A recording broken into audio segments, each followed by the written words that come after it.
Bienvenidos a su programa Diálogos con la Realidad, en esta serie Derechos Humanos en América Latina, Crisis, Retos y Esperanzas. Estamos con el licenciado Edgar Cortés Morales. Bienvenido, Edgar. Muchas gracias. Pues un gusto tenerte aquí con nosotros para platicar en torno a este tema de la libertad de expresión y la protesta social. Y quisiera que comenzaras un poquito describiendo cómo es el escenario y las tendencias en torno a la libertad de expresión y la protesta social en América Latina, cuáles son las agendas que se observan dentro de estos dos rubros. Bueno, en el tema de la protesta social creo que es un tema en el que la agenda actual es, por un lado, una multiplicación de expresiones de inconformidad, de movilizaciones muy diversas, que están reflejando el reclamo, la exigencia de sectores sociales a veces más específicos, a veces más plurales, y que están planteando la necesidad de respuestas a problemáticas, a demandas, a requerimientos, ¿no? Entonces creo que esta es una situación, y frente a esto pues hay un discurso que de pronto empieza a cuestionar este ejercicio del derecho a la protesta, planteándolo como un derecho que se contrapone al derecho a la libertad de movimiento, o sea, gente que se siente en donde vive, en sus ciudades, en sus comunidades, que frente a una manifestación no se puede desplazar, y entonces empieza a manifestar inconformidad, necesidad de que se acote a esos grupos y esos movimientos. Y en el caso de libertad de expresión, pues ha sido todo este derecho que tiene por un lado la dimensión de tener las condiciones para estar recibiendo información, para estarla buscando, pero también para estarla difundiendo, ¿no? Es decir, es un derecho que tiene que ver, por un lado, con la posibilidad de estar bien informado, de doble vuelta, de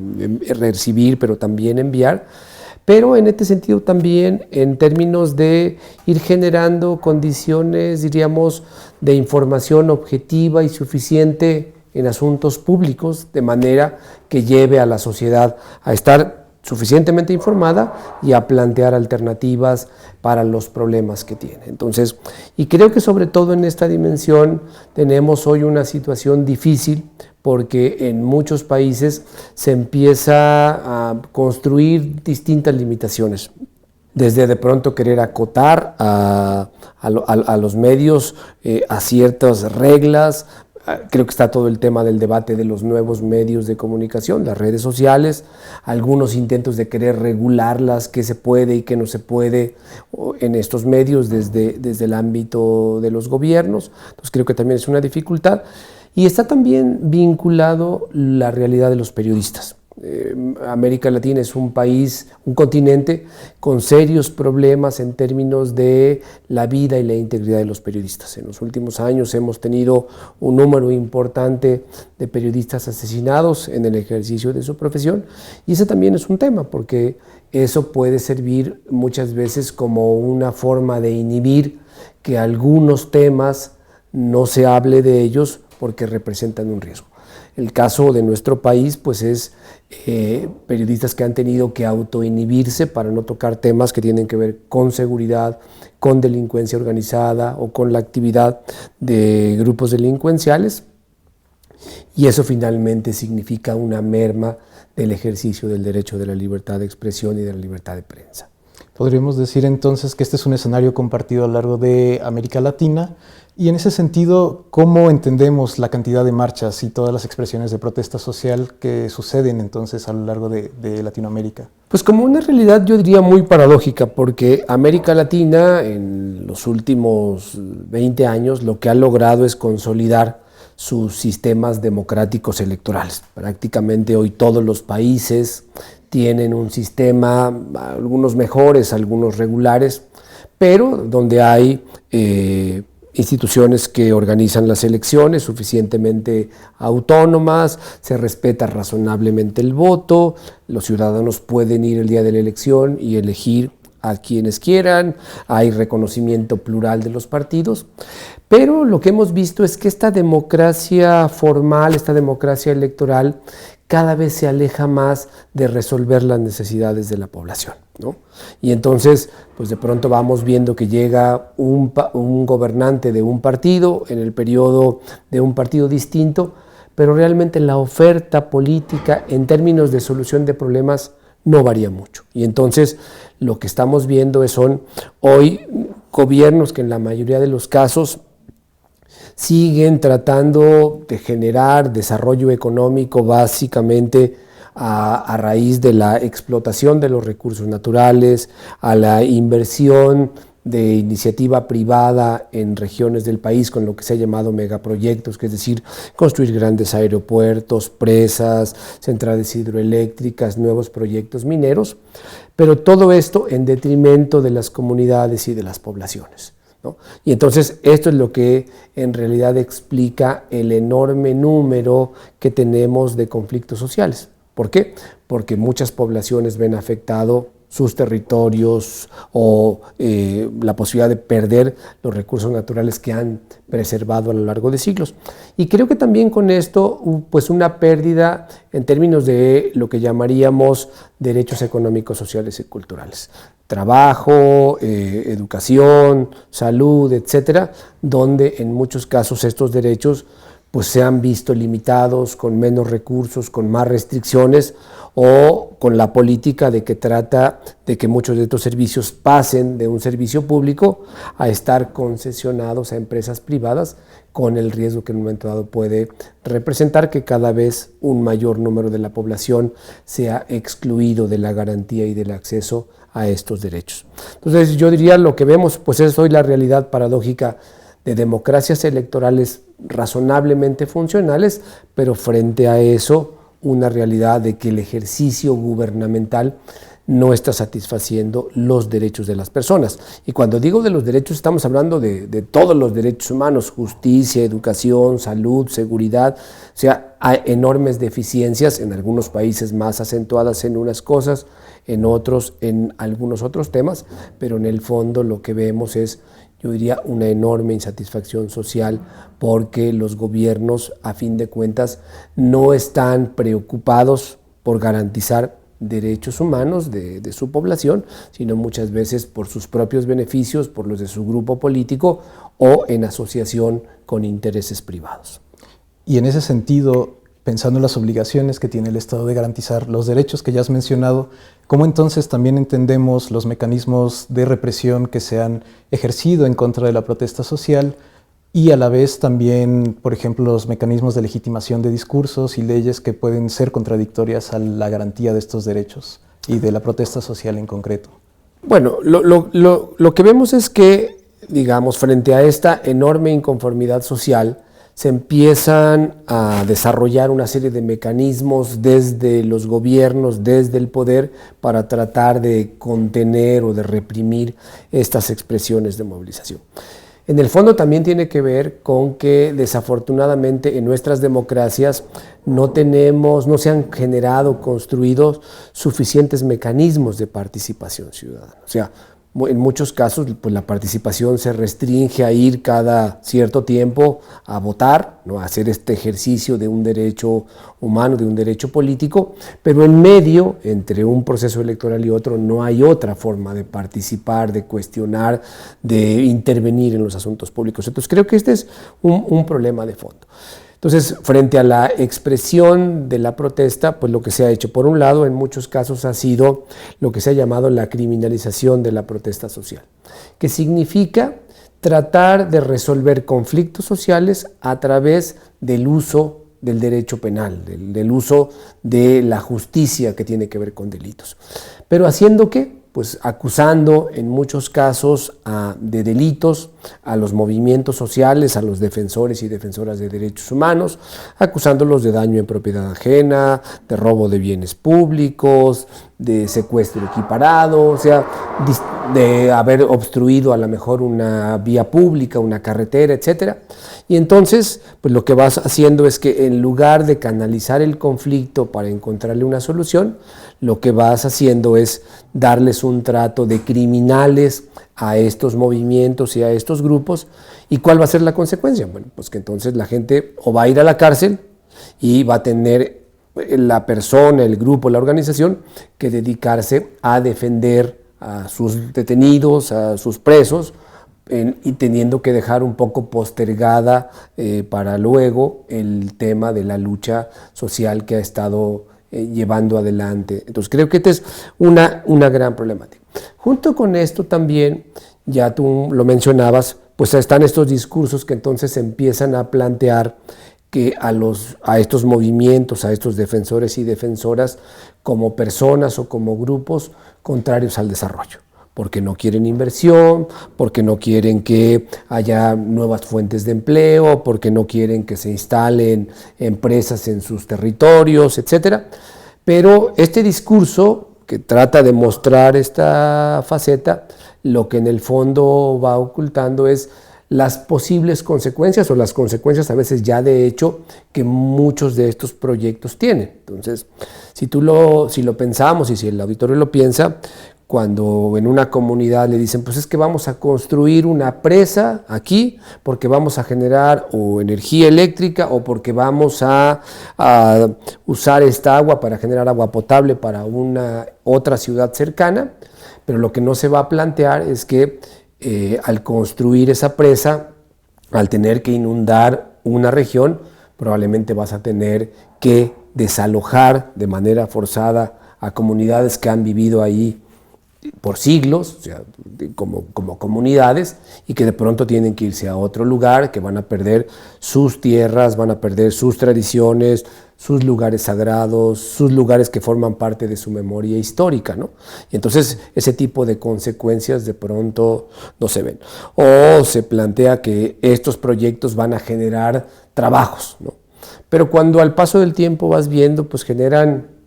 un número muy reducido de trabajo, ¿no? O los trabajos que se generan y que pueden ser aprovechados por la comunidad, pues son trabajos, digamos, que no requieren cualificación, que van a tener probablemente salarios mínimos, ¿no? Que no van a significar un desarrollo para la comunidad, y mientras que o vas a tener una empresa con alta tecnología que va a requerir muy poca mano de obra, o que la mano de obra especializada finalmente va a venir de fuera. Entonces, estas son las realidades que de pronto en este discurso en el que se plantea o se quiere mostrar a las comunidades o a los grupos como contrario al desarrollo, lo que hay es un discurso, diríamos, que no muestra la realidad de las consecuencias de lo que estamos viviendo, de lo que pueden vivir estas comunidades. De hecho, hay una iniciativa a nivel internacional de una página que se llama Atlas de la Justicia Ambiental, y este trabajo lo que tiene actualmente documentado son cerca de 1900 conflictos en todo el mundo que tienen que ver con estos temas, con proyectos de minería, de gasoductos, de presas, de represas, de carreteras, y que están finalmente afectando o pueden afectar significativamente a las comunidades que, insisto, han estado cuidando y preservando sus territorios y los recursos naturales que están contenidos en ellos, ¿no? Muy bien, vamos a hacer una pausa y continuamos. Gracias por continuar con nosotros en Diálogos con la Realidad. Edgar, mencionabas todo este asunto alrededor de la criminalización de la protesta social. ¿Podríamos decir que toda esta serie de elementos que has mencionado en torno a mecanismos jurídicos, pero también en torno a los mecanismos de discurso y en torno a todos estos mecanismos que ya has ido mencionando, se pueden conjugar entonces en toda esta estrategia de criminalización de la protesta social, y es algo que además sucede alrededor de América Latina? Así es, desafortunadamente, como decíamos, al no existir mecanismos de participación, de diálogo para poder abordar y darles cauce a muchas de estas problemáticas, pues lo que desafortunadamente hemos visto pues es la criminalización de la protesta social. Y esto hay que decirlo, abarca, yo creo que en muchos casos a gobiernos de distinto signo político. No es que sea una práctica de gobiernos que podamos decir de derecha o centro derecha, incluso gobiernos que podrían estar más siendo, digamos, de izquierda, más liberales, incluso así estarían pasando. Y pongo algún ejemplo. El caso de Chile con la presidenta Bachelet, ¿no?, que ha tenido y se reconoce como una mujer más cercana a estos procesos sociales, al tema de los derechos humanos, pero el pueblo mapuche, un pueblo indígena en Chile, pues ha sido un pueblo profundamente reprimido, hostigado alrededor de sus territorios, de sus recursos naturales. Muchos de sus dirigentes están en la cárcel enfrentando procesos o ya purgando largas condenas por acciones de protesta y de resistencia frente a estos proyectos. El mismo tema de Venezuela, ¿no?, donde es hoy una sociedad profundamente dividida, donde por un lado está el proyecto de los gobiernos chavistas con una propuesta de tratar de aprovechar la renta petrolera para mejorar las condiciones de vida, pero a costa de limitar la diversidad, la pluralidad, el debate e incluso pues, ubicando a un sector de la sociedad prácticamente como colocándolo en la ilegalidad. O la realidad de Nicaragua, ¿no?, de un gobierno surgido de un movimiento armado revolucionario que al paso del tiempo pues termina perpetuándose en el poder, ¿no? Hoy el actual presidente Ortega pues se ha vuelto a postular, ha vuelto a ganar las elecciones, además desmantelando prácticamente la competencia de partidos, y entonces hoy prácticamente cuando termine el actual periodo para el que ha sido electo habrá durado más que el dictador contra el que ellos luchaban. Entonces lo que decíamos es una realidad desafortunada de cualquier signo político. Y eso tiene que ver, yo diría, por el modelo económico dominante en la mayoría de sus países, ¿no? O sea, que aunque sean gobiernos de distinto signo político, finalmente lo que hay es un modelo de desarrollo que está construido en esto que se ha llamado en el extractivismo, es decir, seguir explotando de manera exponencial los recursos naturales en detrimento y a costa de las comunidades que viven en esas regiones, generando en muchas ocasiones desplazamiento forzado, contaminaciones, empobrecimiento o reducción de los espacios al mínimo para poder aprovechar, digamos, en favor de algunas empresas nacionales o transnacionales esos recursos. Entonces, creo que el gran problema es esa realidad, que hoy la economía básicamente ha supeditado al ejercicio del poder político, pero también en muchos casos a las posibilidades de goce efectivo de los derechos y a el ejercicio pleno del derecho a la protesta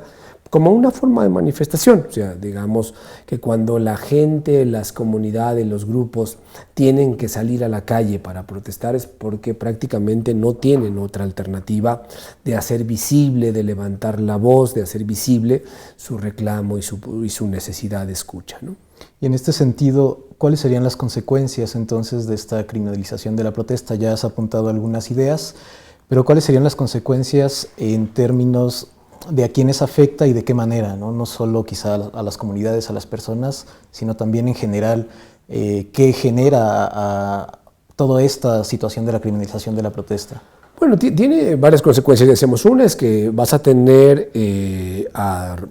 defensores, defensoras, a dirigentes sociales en la cárcel, ¿no?, que los vas a tener en muchas casos perseguidos, entonces teniendo que huir, y esto puede tener la consecuencia de que los movimientos sociales y los movimientos de defensa de derechos terminan debilitándose, ¿no? ¿Por qué? Pues porque a lo mejor su grupo más activo, más formado, más activo, probablemente ya no puede seguir encabezando. Porque también va a significar que una parte de los recursos económicos, de tiempo, de esfuerzo, incluso de interlocución política de los movimientos se va a tener que destinar ahora a tratar de liberar o de sacar de la cárcel a sus integrantes y ya no al centro propiamente de la defensa de su movimiento. Ahora, creo que también en esto tiene mucho que ver en muchos de nuestros países la debilidad de nuestras instituciones, ¿no? O sea, en una sociedad democrática, en un Estado de Derecho, la teoría dice que tiene que haber pesos y contrapesos, o sea, un ejecutivo por un lado, pero a su lado un legislativo que haga leyes, que equilibren las cosas, y un poder judicial que imparte justicia, que sea un contrapeso. Lo que desafortunadamente vemos en muchas de nuestras sociedades es que eso no sucede. Y entonces legislativos que hacen leyes a modo, al gusto del Ejecutivo y en muchas ocasiones instituciones de poderes judiciales, tribunales, prácticamente que no se asumen como un contrapeso, sino como instancias que van convalidando la política hegemónica o dominante que se está haciendo desde los gobiernos. Entonces creo que también ese es un elemento que en muchas ocasiones complica la exigencia y el reclamo y la garantía de este derecho de la propuesta. Entonces creo que también yo diría una entre consecuencia pero permanencia es la debilidad de nuestras instituciones, ¿no? Porque termina a fin de cuentas repitiéndose y replicándose estos ciclos que van en detrimento de la garantía de los derechos, ¿no? Finalmente, y quizás porque puede ser la pregunta más amplia, ¿cuáles serían los retos, las perspectivas en torno a la relación entre el Estado, la participación ciudadana y la protesta social, considerando el escenario que ya has planteado y la situación actual de América Latina en relación a todos los derechos que no están siendo garantizados y que deberían ser garantizados a partir de las obligaciones del Estado? Bueno, yo creo que tiene razón al decir que creo que es como que hay un conjunto de retos importantes. Yo diría que el primero, creo que hay que seguir insistiendo, documentando, construyendo, nutriendo la argumentación de que el derecho a la protesta es parte del conjunto de derechos y que permite en muchos casos, es una forma de que la ciudadanía, la sociedad contribuya al fortalecimiento de nuestras democracias, ¿no? A las cuales les falta mucho para llegar a madurar. Creo que este es un elemento. Creo que lo segundo es, creo que también tiene que haber, siempre que sea posible, una revisión de nuestras leyes penales para poderlas depurar de todos estos delitos que se han ido poniendo en la ley y que en realidad son delitos que están diseñados, concebidos para reprimir y para contener a los movimientos sociales. Tercero, creo que hay que trabajar en términos de abrir nuevos espacios de participación ciudadana, de participación directa, es decir, ampliar lo que podríamos llamar la democracia directa. Hay que seguir teniendo elecciones, hay que seguir avanzando en ese tema, pero ¿cómo generar nuevos modelos donde la sociedad de manera directa pueda participar en los asuntos públicos, asuntos de consulta, de plebiscito, de revocación del mandato, particularmente en el caso de pueblos indígenas, el adecuado ejercicio de la consulta pública, pero de una consulta pública que sea, como dice en los estándares de derechos humanos, previa e informada, es decir, que haya información suficiente, plural, en las propias lenguas de los pueblos para que sepan de lo que se está debatiendo, que se haga la consulta sin presiones externas y que a final de cuentas haya una vinculación entre la decisión que se toma y el resultado de la consulta, porque desafortunadamente lo que vemos es que muchas veces lo que se intenta es simplemente cubrir la formalidad de ya consultamos, pero en el fondo como una mera justificación para terminar imponiendo el proyecto que desde el origen se tenía concebido. Entonces creo que ahí hay como un proceso y creo que también por otro lado, pues en el fondo creo que la sociedad va a tener que seguir pugnando por repensar los modelos de desarrollo para nuestras sociedades, ¿no? Porque hoy son modelos de desarrollo enormemente excluyentes donde la desigualdad se sigue acentuando, ¿no? Y creo que ese es un riesgo para los derechos humanos, para la democracia y para la gobernabilidad de nuestras sociedades. Entonces podríamos concluir que para ello,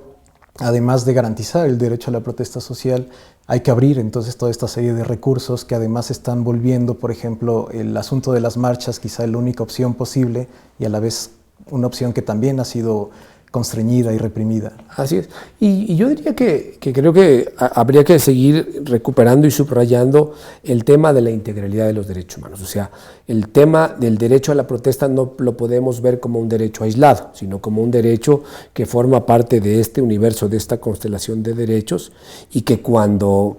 algún otro derecho o algunos otros finalmente no se están garantizando, se puede recurrir a la protesta para llamar la atención, para denunciarlo y para exigir atención y respuestas adecuadas, ¿no? Pues te agradezco mucho, Edgar, que nos hayas acompañado aquí en Diálogos con la Realidad y que hayas compartido pues, estas ideas alrededor de este tema, pues que sin duda queda ampliamente puesto en la mesa para discusiones posteriores y también pues, para reflexiones también necesarias. Al contrario, gracias a ustedes. Gracias por estar con nosotros y los invitamos a seguir viendo la serie de Diálogos con la Realidad.